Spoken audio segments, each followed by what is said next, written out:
Welcome to Journey of an Aesthete podcast. I am overjoyed and blessed both to have a really, really wonderful vocalist, musician, and human being on our show. And her name is even perfect. Vivienne Aerts. Vivienne Aerts, correct? Thank you. So nice to be here. What a pleasure. You said that arts means earth, right? Yeah, it means from the ground. It's Dutch. It's a Dutch name. I think it traces back to Belgium, but back in the day, that was all one big. Yeah.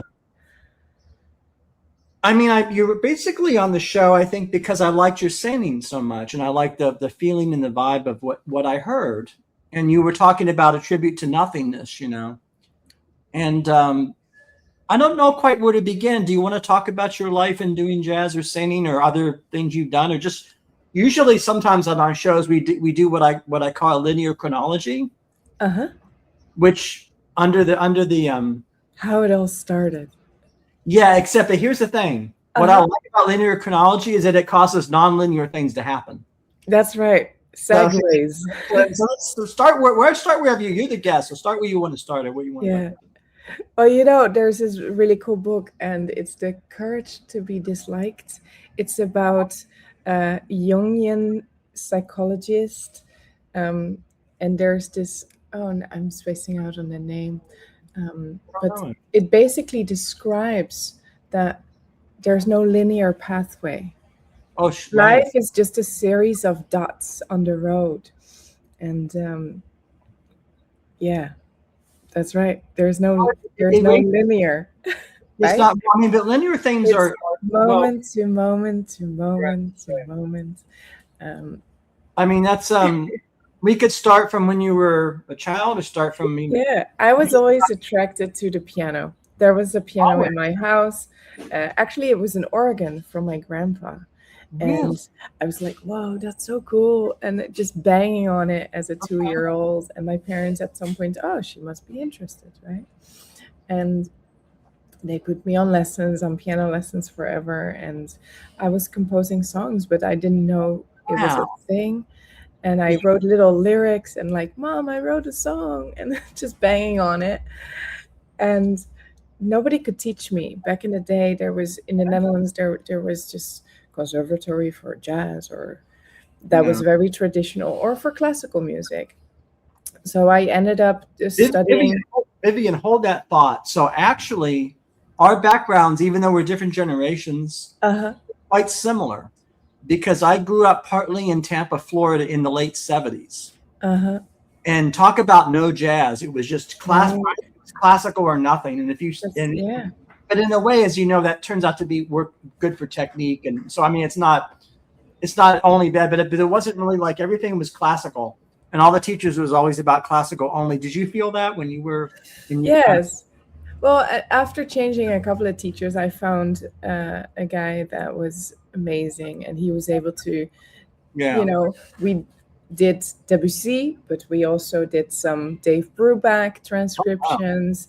And he would, if I would find the sheet music, he was cool with it. So I just bring in random things and then work on, just global understanding of chords and stuff. No jazz stuff, because he didn't really know voicings or that was all good. But I was singing for fun, Eva Cassidy, Ella Fitzgerald, just all over the map, and composing. And then at some point I went to university in the Netherlands, we don't pay for education. So I was able to do 2 universities at the same time. So I went to Leiden University, where I studied my bachelor and master clinical psychology. And at the same time, I was in the conservatory for singing, and eventually for choir conducting.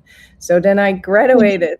Hold that thought. Do you mind if I ask a question? No, to an outsider, that's very complicated, complex. They were in 2 different cities, even. Right. I mean, that's so much going on. So this was you were doing psychology at the same time as music, or was it? I applied to both the university and the conservatory, and they both accepted me. Accepted you because you're bright and because you. I guess I work hard. Well, yeah. I mean, look, everything. I'm interested. If I'm, That's another area we'll see. So I'm hearing your story, and you have a little bit of the prodigy in you a little bit. I don't know. I'm not the virtuoso kind. You will because you started early.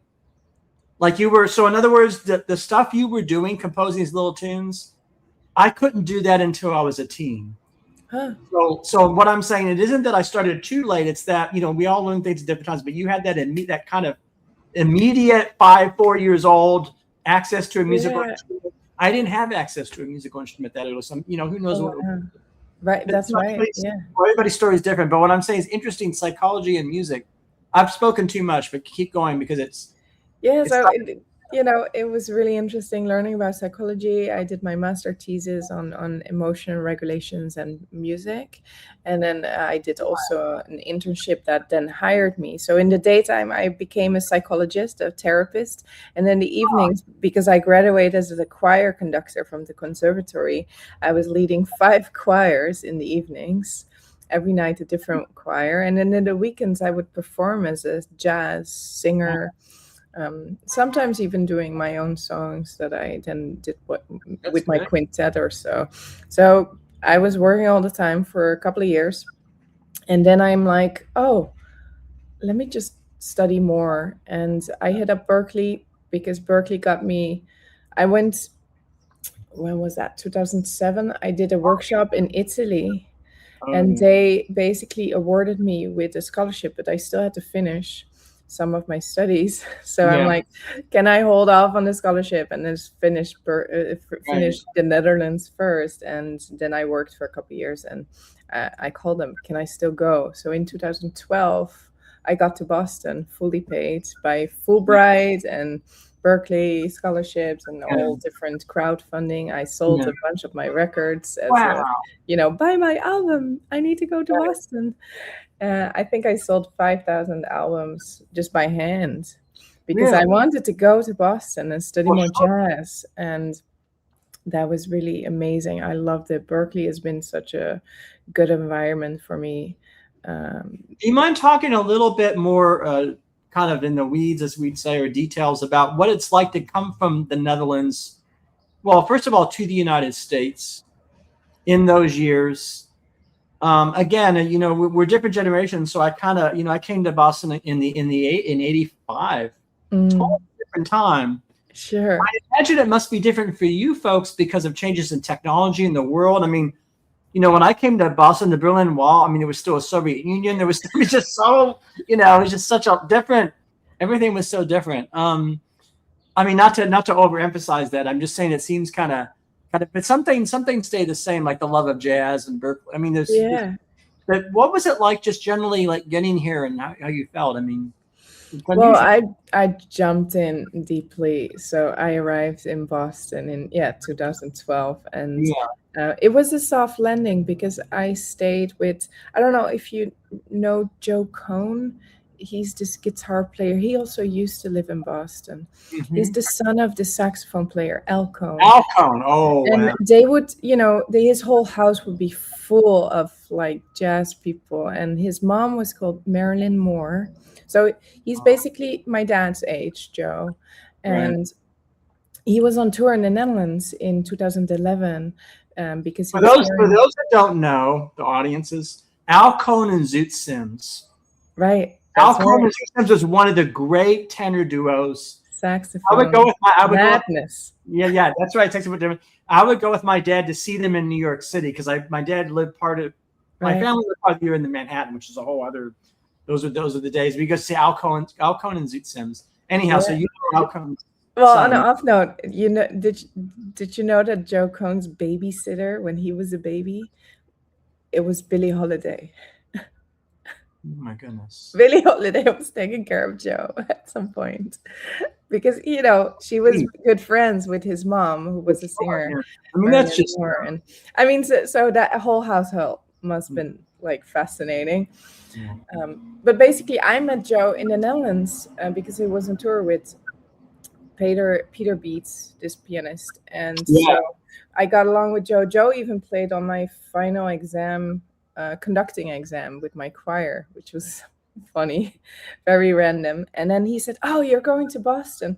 I'm gonna call my ex-wife. She lives in Boston, and they have a guest room. You should stay with them."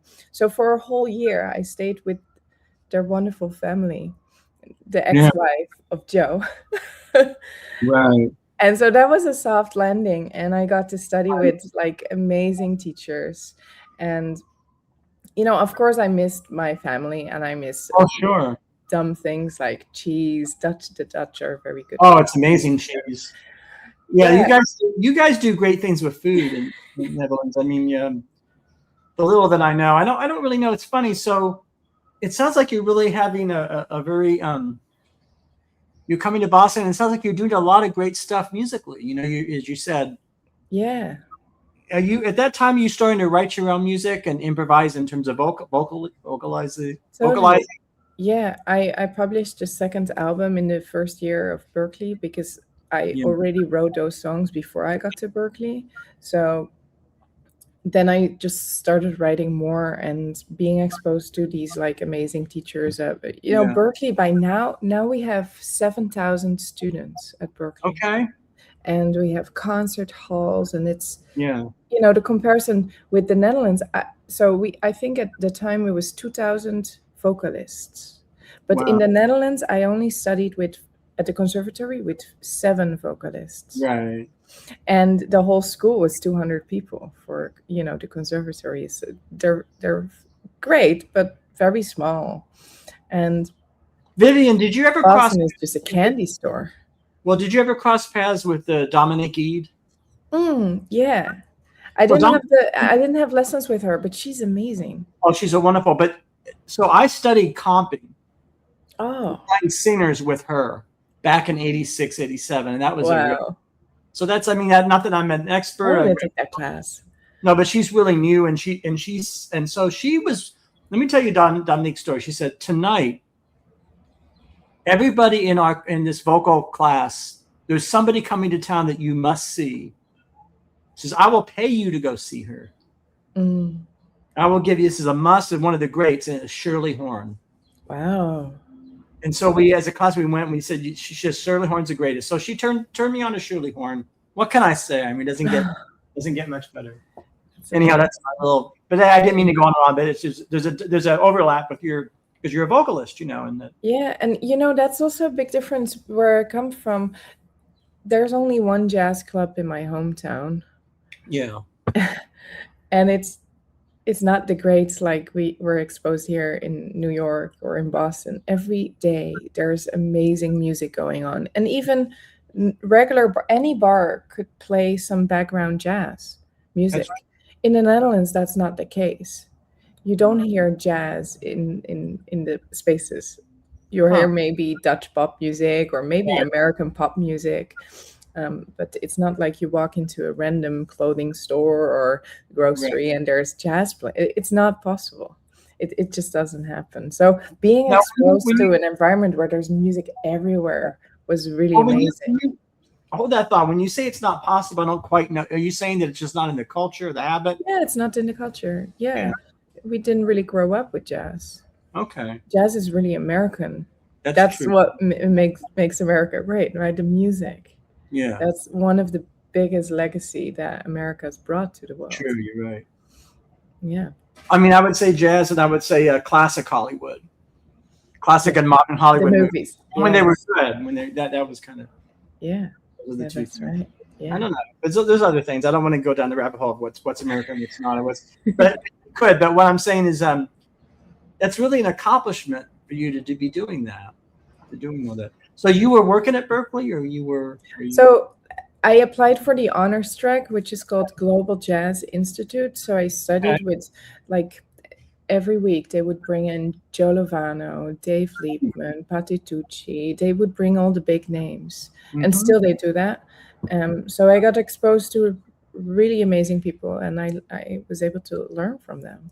Yeah. And then I graduated in my last semester. I met KennyWerner, and I basically started working for him at Berklee for a stretch of 9 years. And I quit working for him like 3 years ago. Okay. Well, Kenny, 9 years was quite a stretch, and so I had to focus on my own thing. And I still teach at Berklee, though. So it's been 12 years working for Berklee. No, it's really remarkable. Well, it's remarkable to do anything with KennyWerner. I mean, what you want to talk about who KennyWerner is for those? I mean, or what he's a jazz pianist, and he wrote this book called Effortless Mastery. And that book led its own life. Basically, people read it, how to let go of the anxiety and the fear. And it talks a lot about mindfulness. Yes. It really helped people. Yes.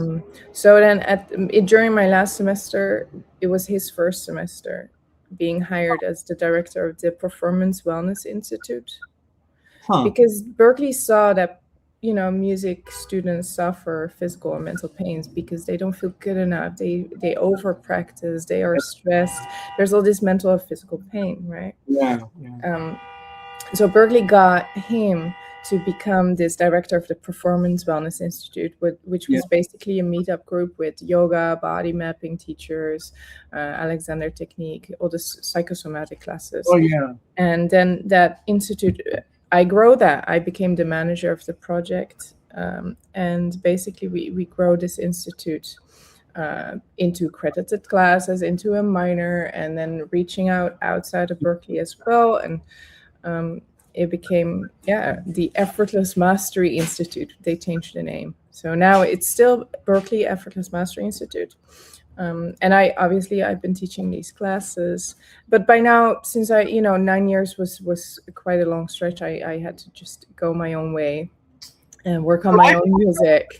I now teach my own classes at Berklee. So I teach mindfulness techniques and experimental improvisation. So it's drawn from my psychology background. Oh, yeah.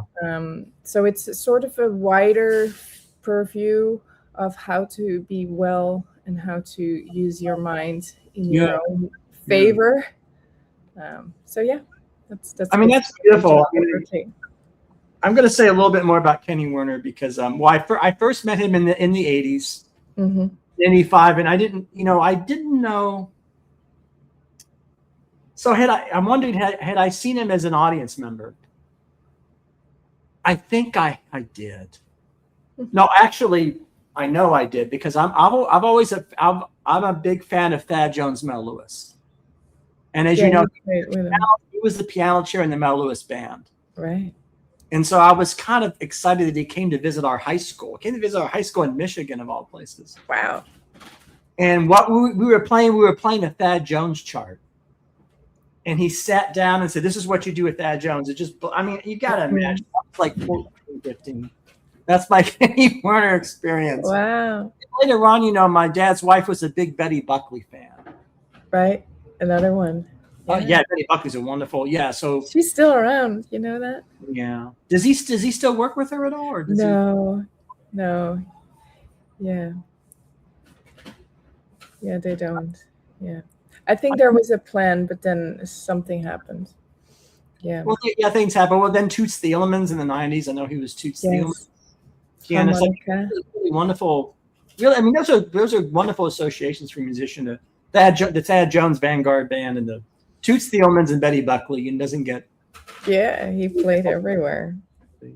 It's beautiful. Well, because his skill but you. So would it be fair to say that you approach when you do teach in kind of KennyWerner influence and how you approach students? Obviously, everything that you are exposed to will take a place. Yeah. Right? But I'm first and foremost a psychologist. I'm licensed. So my approach to the whole mindfulness thing is not per se his, by now I have my own style, I would say. Yeah. What would you say your style is if you wanted to talk about it? Or what would you? Well, there's maybe the main difference is that he's really much focused on I am great, I'm a master, I'm great. That part of it, it's called self-esteem. And I think by now there's research that self-esteem is backfiring. Yeah. Because self-esteem leads to self-hate, because what if you're not the best? Or what if it doesn't work out? Or somebody else is doing something? It creates jealousy and narcissism. Oh, sure. And so instead of promoting self-esteem, what I'd rather have promoted is self-compassion. Absolutely. I have to say, it's fine, it's great. It's more. I'm going to say some controversial things. So I love KennyWerner. I always ignored that part of his teaching. Good. I always ignored that part because first of all, I didn't know what to do with it. I'm like, well, what does that even mean? Yeah. I was just interested in the 5 finger. See, what I loved was the relaxation and the instrument. Yeah, the mindfulness of it. And when I say ignored, I didn't mean that it had no legitimacy, but it just didn't speak to me. Yeah. You know, I totally agree with you. So I guess we're on the same page. Yeah. And for some people that works, but maybe the world is like the world today because of too much self-esteem, right? Everybody needs to be the best, and there's so much elbowing, and I don't think music is ever a competition. You're right. Right? You're right. And I don't need to be the best. I just need to be me. And then that will shine through. People will be drawn into that. And if you don't like it, that's fine. You can. Vivienne, you know what? I don't mind what I do as a musician. I'm going to be honest with you. Well, when I'm a musician, you know what? I'm not. Not only am I not thinking about best or worst or any of that. First of all, as you know, in the Buddhist tradition, that's called mind weeds. Those are can be very toxic. Right. Yeah. And these little voices. Yeah. You don't want to be evaluating yourself. I just want to be as good as I can for that day. Well, you can carve for that day, path, right? You can make the road. You can strive for it to be correct, right? If you push a chord, that all the notes are available. It's not like you never study again if you practice self-compassion. It's not a standstill at all. It just sets you up for success. You say, oh, it sucks I cannot do this, but how can I help? How can we make this better in a compassionate way? Oh, maybe I do it slower. Maybe I do it with a mindset that's actually helpful. Right? Instead of just hating on myself for not knowing it, right? That's such a waste of time. Oh, I suck because it's right. So, but that generates, you have to practice that. That's a practice of mindfulness, of saying, okay, I'm doing this to myself. I could take a break. And then from that break, okay, what can we do now? And that puts you off of, it lifts you off of the couch. So it sounds like you've really thought very deeply about all these things, like what happens first, and there's many other books, by the way. Barry Green with the Inner Game of Music. Oh yeah. Or Stephen Nachmanovich, who's describing free play. They all talk about the steps even before Kenny wrote his book. That's true. That's true. So they mentioned this mindfulness and the first step of just making a sound from that space. That's no innovation.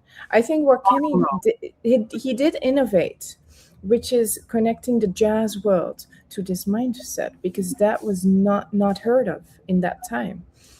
So there was that was the innovation there. But Buddhism has been around for centuries. And I don't invent anything either. Oh, no, of course. But here's where I give credit. Also give credit to praise KennyWerner, is he started getting the jazz world thinking about sobriety, and thinking about those kind, how lifestyle. I mean, that's kind of innovation. It's a lifelong struggle for him. Yeah. Still. Yeah. And I appreciated that, because he said to me, we were mistaken. And I was a teenager, and he said, this drugs, he said, this is, and when he did the 5 finger, he started to say, do you know what Buddhism is? He was at that time very serious. And that's my first time being exposed to some of those things. So that's exactly helped a lot of people in that sense, I think. Yeah, totally. And it's so necessary. People feel, Yeah. Yeah, it's true. Yeah. Is there anything you want to say about your projects musically, about the boat or the ship, or I don't know what some kinds of? Well, a couple of years ago, I was working for all these years, and I couldn't produce an album. I was on his album on vinyl with like star players, but it was time for my album. So right when I quit 3 years ago, I mean, Berkeley said, well, you work for us, so you do you with your classes. That's good. And but I then focused on releasing. I released an album with 100 female musicians. Huh. And a bar of chocolate, because my husband is a pastry chef, and we've been together for, well, we were anniversary for this week for 10 years. So we're married for that's beautiful. Wow, we love working together. By now he worked at a famous restaurant first, 11 Madison Park, which became one of the best restaurants in the world in 2000 in New York City.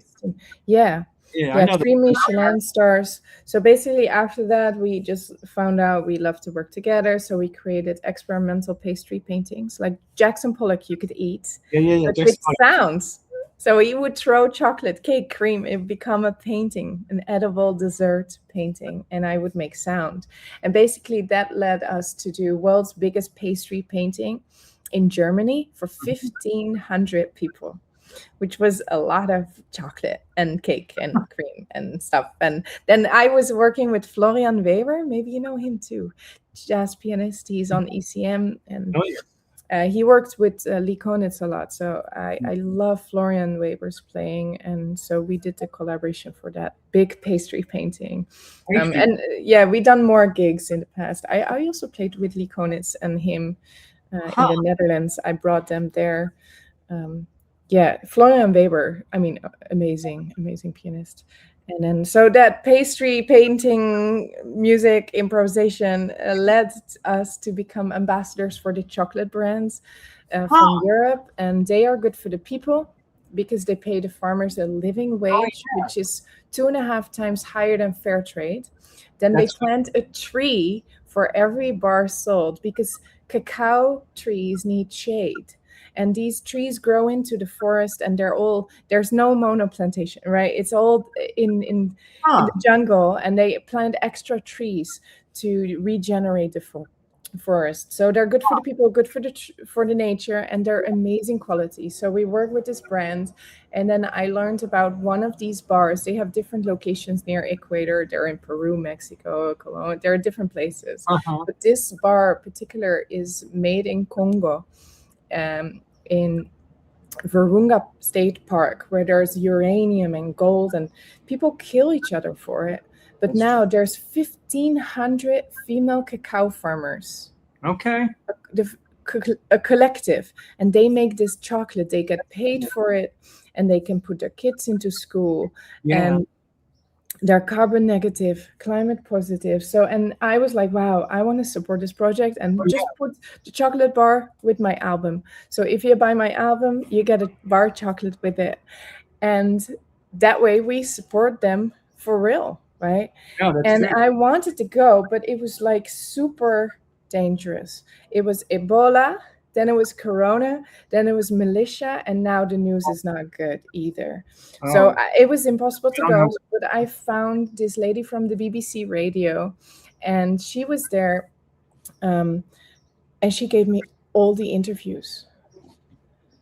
So I hear birds in the jungle, I hear shaking of the beans, interviews with them about the cacao, motorcycles on a mud road, and it's really fantastic material I got from her. And she's like, you can use this, anything to help these, women and sell their cacao. So I was able to then hire 100 female musicians, all my friends, in different, one song came to be a choir song, one is with a big band, one is with a string quartet. So there's all these different songs. My compositions are arranged by different friends, and then in between there's little soundscapes where I use these like ambient sounds from the recordings of the jungle, from the cacao. So that led to obviously a whole series of concerts where we did desserts and songs and chocolate tastings and touring. We were in Korea, we were in Europe with this, and then I did even a podcast, Vivi Talks, where I interview all these women musicians that were on my project. And then I was thinking I should do something for my next album. And because we were stuck for a year in the Netherlands during COVID. Yeah, the borders closed, and we were supposed to be in New York, but the borders closed. So we figured, we flew on the last plane back to Europe, and we were in our super tiny house it's called Leiden, the birthplace of Rembrandt. And then Teddy was scrolling the eBay or the Facebook market, and he found a really tiny boat. And he's like, oh, this could be a cheap holiday because this boat was 250 euros. Yeah.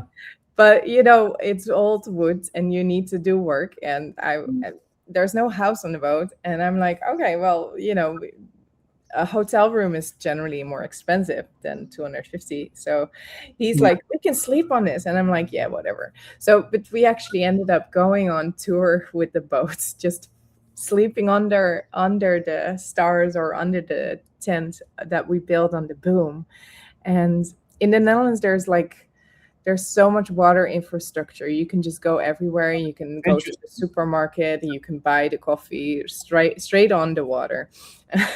There's all these little canals, and then it's really fascinating how the Dutch have dealt with water historically for centuries. They're really famous for it, obviously. Yeah. And I think I had a deadline, so I brought my mic just to get some takes for some other projects, and I just noticed that the acoustics on the water is fascinating. So I've been playing around with that idea since COVID. Even though I still was working on the women's project. Right. I need to do something on that boat. Water. And then so past summer, we finally did it. We stepped on the boat, brought all the gear, like microphones, synthesizers, batteries, converters, waterproof bags, a coffee maker. Like, we brought everything on this really tiny boat. And for 2 weeks, we just sat there. And we just floated all the way from Leiden to Amsterdam, in the lakes, in the canals. People jump on. I had a bass player join for a session, a saxophone player, harmonica player. They all jump on the boat to record some extra parts. And I did obviously a lot of vocal layers, a lot of keys, and I recorded the boat itself. So I had field record a hydrophone. I built a hydrophone to record under the water. So there's a bunch of bubbles. Okay. And sometimes for example, the creaking wood or the sail or the rudders, they all make these like, so that becomes the drums sometimes. Yeah. Or sometimes it becomes more of a synthesizer pads or an ambient background bubbles. So yeah, it's coming out next month, and that's another reason because of that. A whole boat album, and because of that, that's why one of the reasons you're on our show, because I want to promote that. Thank you. Yeah, it's been such a journey, and I cannot believe we pulled it off. But normally we go into the studio, it's 1 day, 2 days, and that's it with the band. Everything is prepared. There's unless it's an experimental record, I guess then you just improvise, but generally everything is scheduled and organized, and exactly what you're going to do. But on this boat, there was so much that we did not know, and it's for 2 weeks. 2 weeks, no Wi-Fi, 2 weeks, no shower. I mean, we dive in to the water to be fresh, but it was really hardcore. Yeah. And then hardcore, would you say it's kind of like an outward bound type of thing for you? Yeah. I mean, it's not there. There's no sharks in the Netherlands. It's really not. It's really, we have lakes and canals. There's a lot of birds. So I would say it's pretty safe. But still, I brought my Neumann microphone onto the boat, and nobody would ever, it's a very fancy microphone, but there wasn't even a furry, a wind protection I could buy, because nobody ever takes it outside. May I ask you questions about that project? So it sounds like and this is again another area which I'm not as knowledgeable as you. You seem to know or be very experienced in engineering and sound. I mean, because you. That's right. Yeah. Because you're talking about an engineer. Out of the water and mics under the ocean. You want to talk a little bit more about what that's about that? Because it seems. Well, I'm always interested in technology. So my first album was with a little band, with a quintet. We recorded that in 2008. Right. Yeah. And then my second project, I met this Australian producer who was really into electronic music. And he's like, oh, I love jazz. Let's just do a jazz a cappella. So we just did a project that's called Polaroid.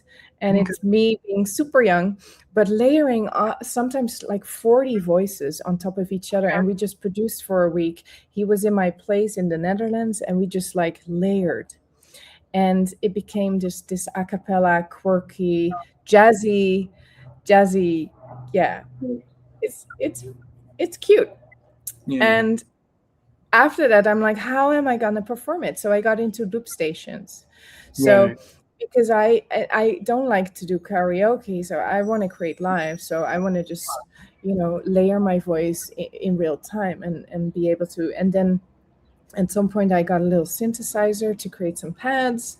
And yeah, then during Berklee, it was back to being a jazz nerd again. I was singing trumpet parts and like really intense modern jazz stuff and acrobatics. But after Berklee, I got more into the computer again, and I realized that with this women album, I was the producer. I put all that together, right? I sent out the parts got back, I layered it all up. I did have a mixing engineer and a master engineer, but the basic stuff, that was me, right? So I became a producer, beyond putting everybody, all the people together, right? I became more of an engineer. Right. Not all producers engineer, right? But in my case, I do. And over the years, I got some good speakers and some good mics, and you start setting yourself up for success and learning more about the software and doing all that. And I did a bunch of very nerdy courses like digital signal processing, or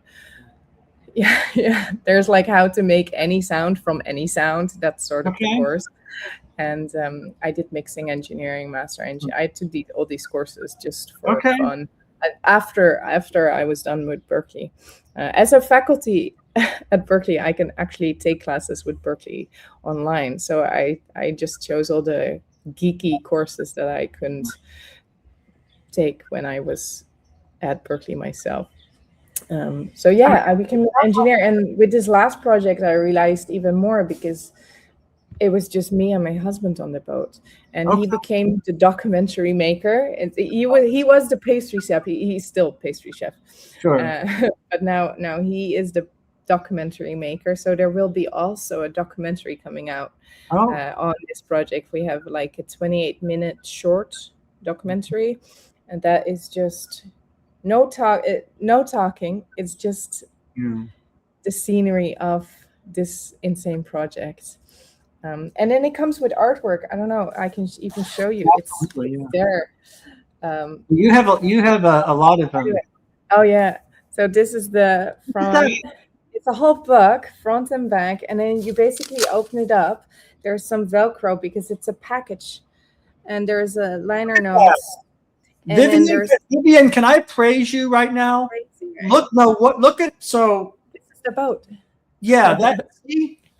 And then it comes with obviously postcards. Okay. And stickers.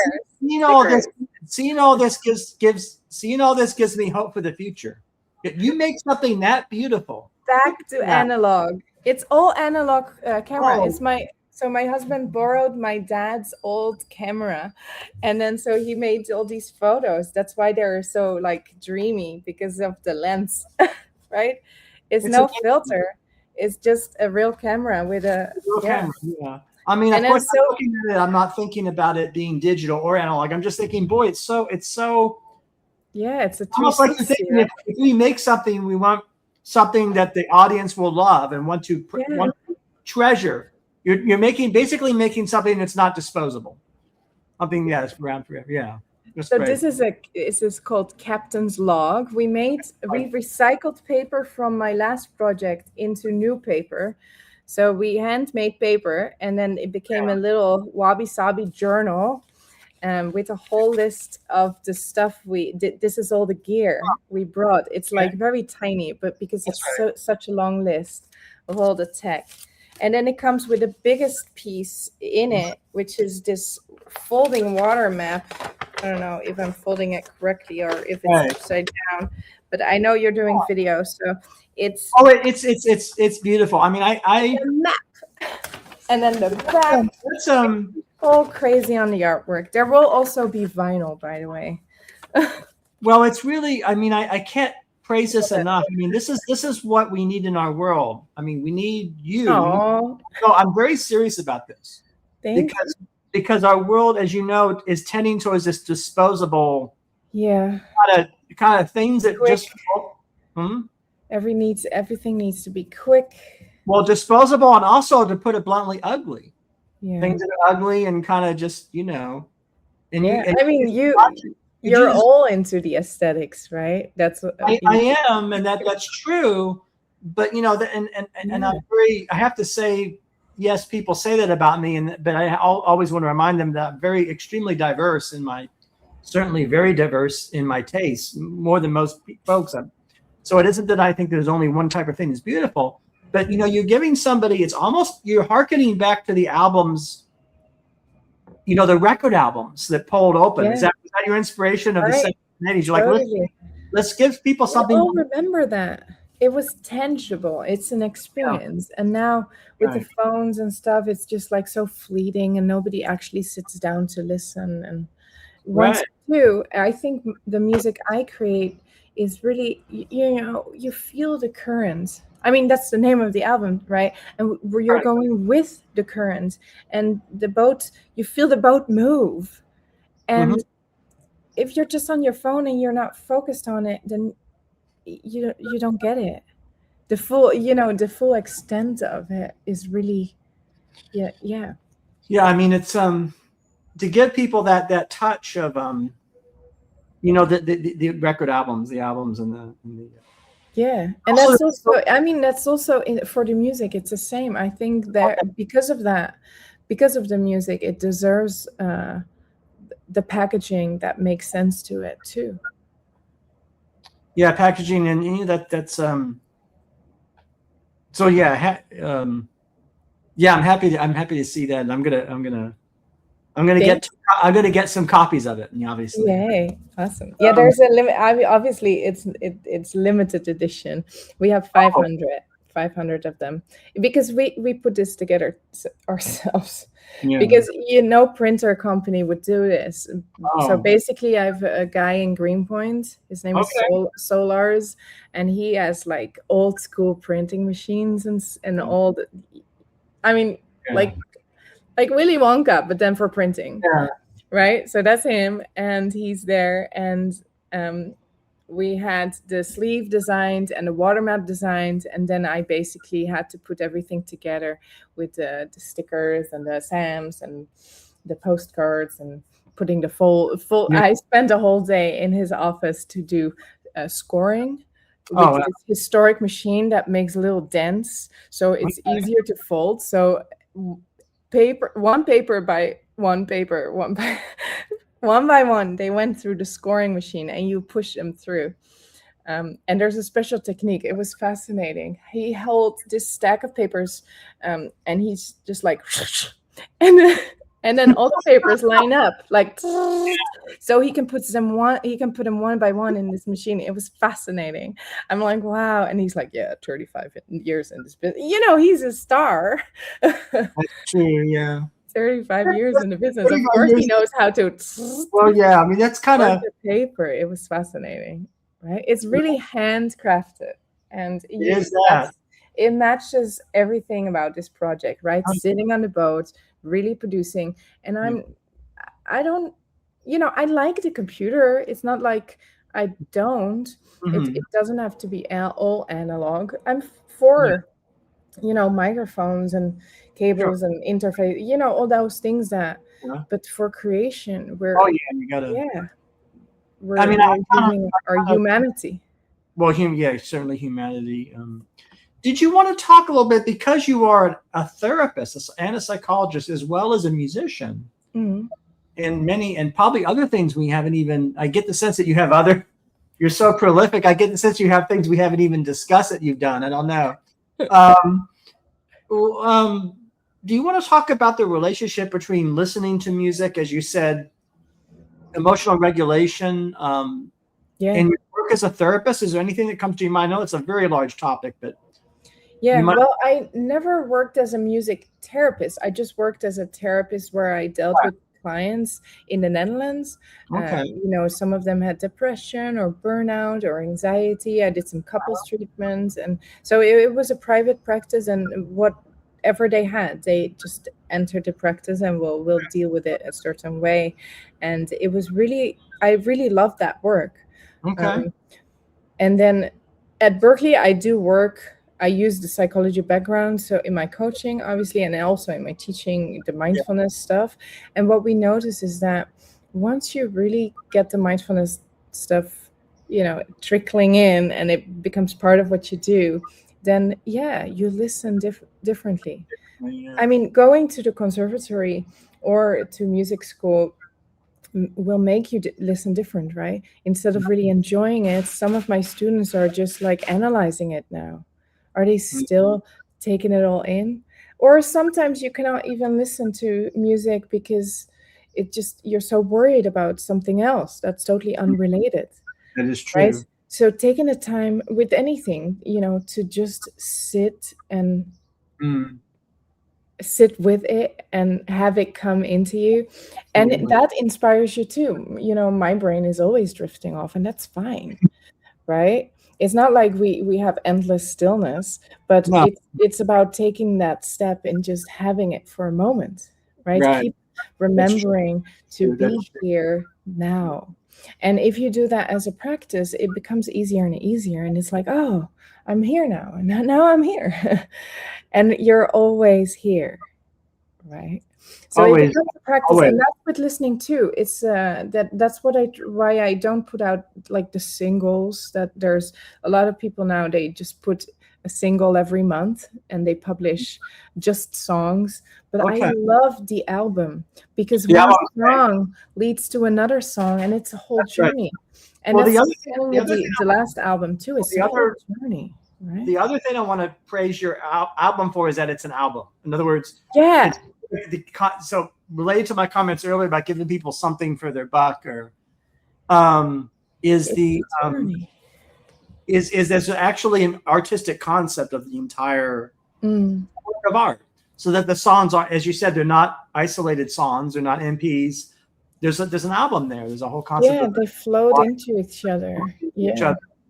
Are you? A question that occurred to me here. I know that your husband is really into food, right? And as a pastry chef, have you thought much about music and food, or is that? About the the experience of it. Yeah. Well, when he is throwing chocolate, cake, ganache, gel. There's all these different textures of desserts, and he's throwing that on a massive table service. Oh, yeah. Okay. Right? It becomes a painting. Right. I create sounds to that. So that became this project that it was really extensive, and you notice how it just draws into all the senses, right? They hear something and they see something, and later they eat it. It's just a whole. And we had people like dressed up. We did the 350 memorial of Rembrandt. Really? In a museum that has the Rembrandts. It's called the Lakenhal. It's the birthplace of Leiden Lakenhal. So we did this event at this museum for Rembrandt, and we discussed, what did Rembrandt eat? How did Rembrandt, what colors can we use? Because, not all the colors were available back in the day, right?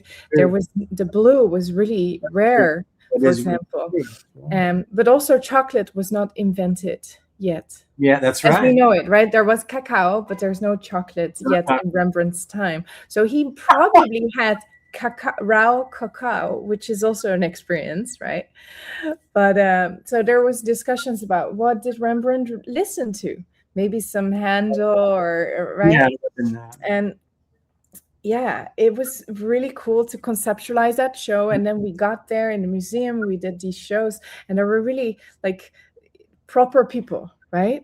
I guess so, and because there's a museum and they're all like sponsors or donors of the museum, and then this is like 10-15 minutes thing, and we're like making sound, and there's this whole painting, edible painting now, and there was this, we remember this he was really a grandpa in his super neat outfit, right? He was like looking sharp, and he's like, oh, I felt such a monster because I needed to eat this.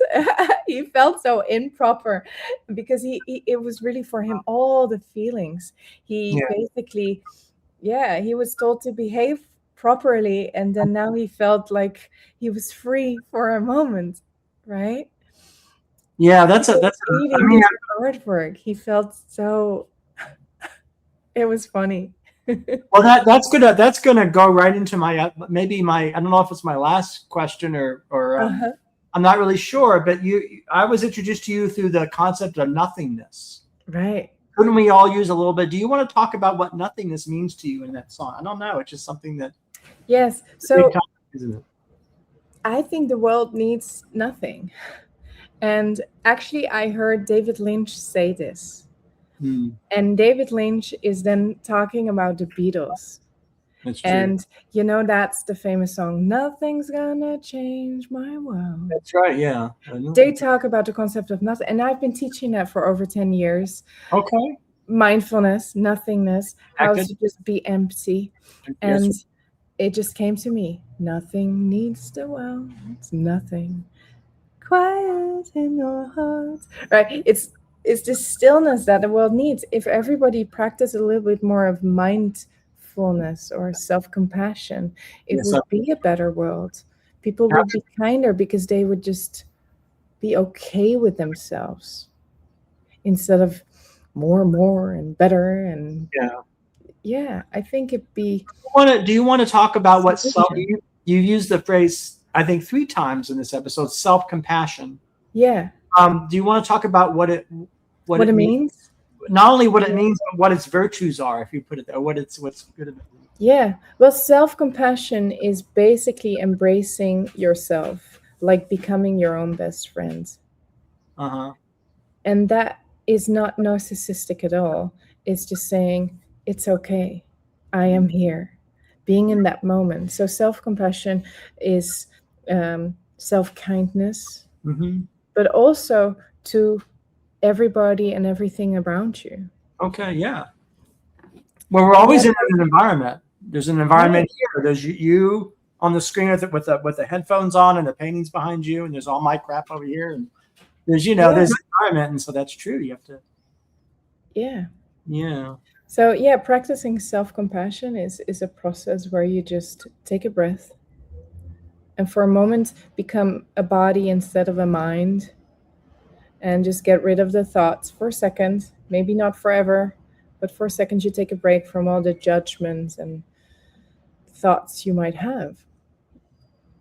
And that takes a while.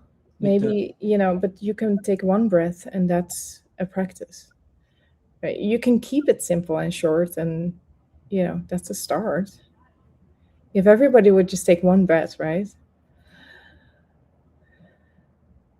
There's going to be such a big change. A big change for the better. Yeah. You said the world would be a better place. Totally. Yeah. Our audio's not set up for us to do anything musical because it'd be distorted. I know. But I'm tempted to do something for 2 minutes. Do you hope for no? Yeah. We don't know, right? I think it's hard with the delays. The delays. Yeah. Maybe in the future we'll do something. Well, yeah, we'll do. Let me know if you're in New York or So how many places do you live? I'm a little confused. That's right. So basically, I'm in New York, Brooklyn. Oh, okay. And then if I tour, I'm in Europe. We have a place in the Netherlands, in Leiden. Okay, the only reason why I asked to put the question. And I teach in Boston, and that's what gets confusing. Yeah. That's what confuses. So I guess what I'm really asking. Commute. Well, how do you handle all that transportation? It's a lot of transportation. Huh? Yeah, I wish I could just transport myself like phew. But no, I have to drive to Boston in spring and fall. I teach spring and fall semester. So it's Tuesday, I drive in, and then I teach from generally 2 p.m. to 8 p.m. And on Wednesday, so I stay overnight in Boston.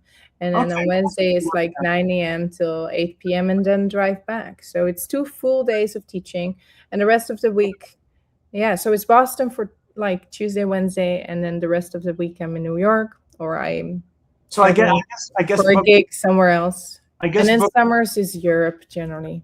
Brooklyn's your home base, I guess now, and the Netherlands. Oh, so that makes more sense. I understand better now. A little, I guess it's confusing because all the places we talked about, and then try to, but that's great, no?